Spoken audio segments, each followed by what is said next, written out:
പയ്യാനിത്തോട്ടം ഉരുൾപൊട്ടലിൽ മരിച്ച റെജീനയുടെയും മകൻ ജോസഫിന്റെയും സംസ്കാരം ഞായറാഴ്ച പയ്യാനിത്തോട്ടം സെന്റ് അൽഫോൺസ പള്ളിയിൽ നടന്നു.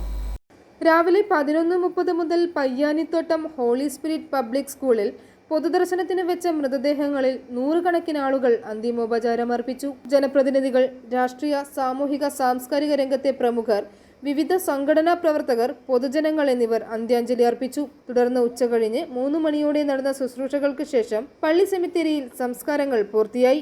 പെരുമഴയ്ക്കൊപ്പം 1/2 കിലോമീറ്റർ മുകളിൽ നിന്ന് കല്ലും മണ്ണും മരങ്ങളും വന്ന് വീടിനെ തകർത്തെറിയുമ്പോൾ എണീക്കാൻ പോലുമാവാതെ ജോസഫിൻ കാലിൽ പ്ലാസ്റ്റർ ഇട്ട് കിടക്കുകയായിരുന്നു. അലറിക്കരയും മുമ്പേ അമ്മ റെജീനയെയും വിധി കവർന്നു. 2 വർഷം മുമ്പ് പണിത സ്വപ്ന വീടും വീട്ടുപകരണങ്ങളും വാഹനങ്ങളും ഉൾപ്പെടെ കുടുംബം സ്വരുക്കൂട്ടി വെച്ചതൊക്കെ ഒറ്റ നിമിഷം കൊണ്ട് മൺകൂനയായി. ജോസഫിൻ ചൂണ്ടച്ചേരി എഞ്ചിനീയറിംഗ് കോളേജിലെ ക്യാൻറ്റീൻ ജീവനക്കാരനായിരുന്നു. റെജീന പയ്യാനിത്തോട്ടം ഹോളി സ്പിരിറ്റ് സ്കൂളിലെ ജീവനക്കാരിയും. ജോണി സ്കൂൾ ബസ് ഡ്രൈവറും. കനത്ത മഴയുണ്ടായിരുന്നെങ്കിലും അപകടം അപ്രതീക്ഷിതമായിരുന്നു. ഈ പ്രദേശത്ത് സാധാരണ ഉരുൾപൊട്ടാത്തതിനാൽ മുന്നൊരുക്കങ്ങളും എടുത്തില്ല. പുലർച്ചെ എല്ലാവരും ഉറക്കത്തിലായിരുന്നതിനാൽ രക്ഷപ്പെടാനും കഴിഞ്ഞില്ല.